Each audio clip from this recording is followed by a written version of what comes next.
તો બીએલઓની ડ્યુટી આપ્યા બાદ હવે 400 શિક્ષકોને તાલીમનું આયોજન કરાયું છે। ત્યારે સુરતમાં પ્રાથમિક શિક્ષક મહાસંઘે જિલ્લા શાસન અધિકારીને આ બાબતે રજૂઆત કરી શિક્ષકોને તાલીમની પ્રક્રિયામાંથી મુક્ત કરવાની માંગ કરી। બીએલઓની કામગીરીના કારણે હજુ શિક્ષકો શાળામાં આવ્યા નથી, ત્યારે શિક્ષકોની તાલીમની કામગીરી હાલ સ્થગિત કરવાની માંગ થઈ। વિદ્યાર્થીઓના શિક્ષણને ગંભીર અસર થતી હોવાની પણ રજૂઆત થઈ। હજુ માંડ બીએલઓની કામગીરી પૂર્ણ થઈ છે અને હવે તાલીમનો ઓર્ડર અપાતા વિરોધ થયો છે।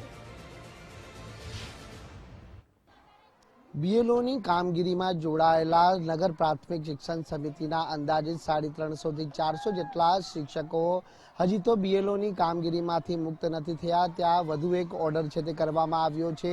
યોગ અને રમતગમત માટેની ટ્રેનિંગ અને તાલીમ માટે ઓર્ડર કરાયા છે અને બીએલઓની કામગીરી પૂર્ણ થયા બાદ તેઓને આ તાલીમ લેવા માટેના ઓર્ડર કરાયા છે, જેને લઈને શિક્ષકોમાં પણ ભારે કચવાટ છે। ત્યારે પ્રાથમિક શૈક્ષિક મહાસંઘ દ્વારા આ મામલે શાસના અધિકારીને પત્ર લખવામાં આવ્યો છે અને બીએલઓની કામગીરીમાંથી શિક્ષકોને મુક્ત કરવાની જે રજૂઆત કરવામાં આવી છે।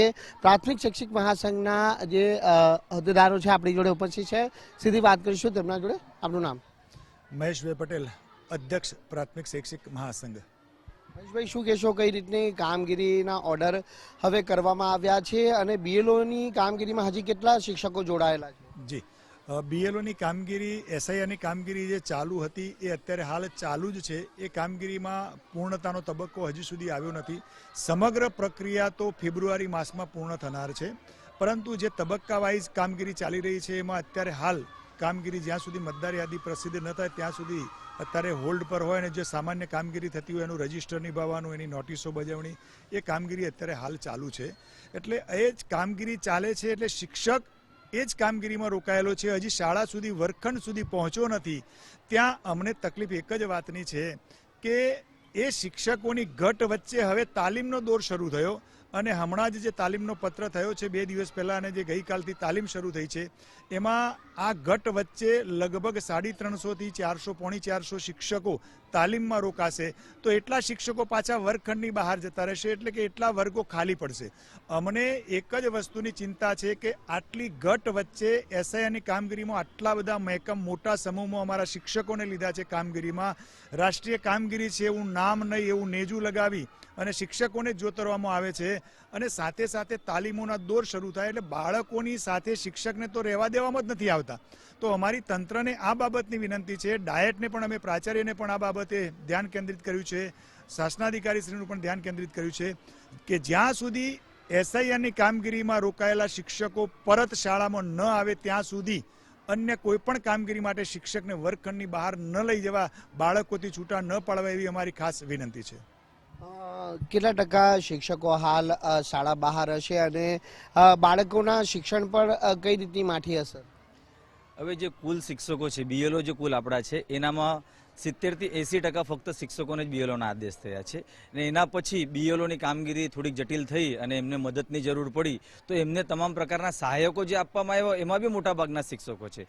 તો હાલ આપણે એક આમ તો એક્ઝેક્ટલી માહિતી તો કચેરી પાસે પણ નથી કે કેટલા શિક્ષકો છે, પરંતુ 2 થી 2.5 જેટલા શિક્ષકો હાલ આ બીએલઓ અને બીએલઓ સહાયક તરીકે કામગીરીમાં રોકાયેલા છે અને સાથે હમણાં 14 તારીખનો એક તબક્કો પૂરો થયો, તો 14 તારીખનો તબક્કો પૂરો થયો તો આ જે સહાયક જે શિક્ષકો હતા એ 4 તારીખ સુધી લેવાના હતા, પણ તબક્કાવાર રીતે 11 તારીખ આવી, પછી 14 તારીખ આવી, તો હાલ એ જો શિક્ષકોને છૂટું કરવામાં આવે તો શાળાઓને કેટલાક હજારેક શિક્ષક વધારેના મળશે અને જો કદાચ કોઈ કામગીરી બાકી રહી ગયું ને એ શિક્ષકોને હાલ જો છોડી શકાય એમ નહીં હોય તો હાલમાં જે તાલીમોની અંદર હવે દરેક 4 ઝોનમાં તાલીમો ચાલી રહી છે અને એનામાં 400 જેટલા શિક્ષકો હાલમાં એમટી તરીકે અને તાલીમાર્થી તરીકે રોકાયેલા છે। તો એ બધાને જ્યાં સુધી આ એસઆરઆઈની કામગીરી પૂરી ન થાય ત્યાં સુધી કાં તો તાલીમ જે છે એ ડિલે કરવામાં આવે, સ્થગિત કરવામાં આવે એવી અમે માંગણી કરી છે, અથવા તો આ બીએલઓની સહાયકની કામગીરી પૂરી થઈ ગયેલી હોય તો એ સહાયકોને તમામને છૂટા કરી દેવામાં આવે, જેથી એ બાળકોને જે સાથે મળીને પોતાનું શિક્ષણ કાર્ય કરી શકે। બિલકુલ જે પ્રમાણે આપણે સાંભળ્યું હશે કે સહાયક શિક્ષકોને પણ BLO ની કામગીરીમાં છે તે જોડવામાં આવ્યા છે અને જે પ્રમાણે હવે યોગ અને રમતગમત ક્ષેત્રની જે તાલીમ માટે પણ જે ઓર્ડર કરાયા છે તેને લઈને બાળકોના શિક્ષણ ઉપર પણ તેની માઠી અસર પહોંચી શકે છે એટલે તાત્કાલિક ધોરણે BLO ની કામગીરીમાં જોડાયેલા શિક્ષકોને પણ મુક્ત કરવામાં આવે તેવી લાગણી અને માંગણી સાથે જે વિવિધ સંબંધિત વિભાગોની અંદર પ્રાથમિક શૈક્ષિક સંઘ દ્વારા હાલ રજૂઆત કરવામાં આવી છે. કેમેરામેન દેવાંગ રાણા સાથે રાકેશ બ્રહ્મભટ્ટ, ગુજરાત ફર્સ્ટ, સુરત.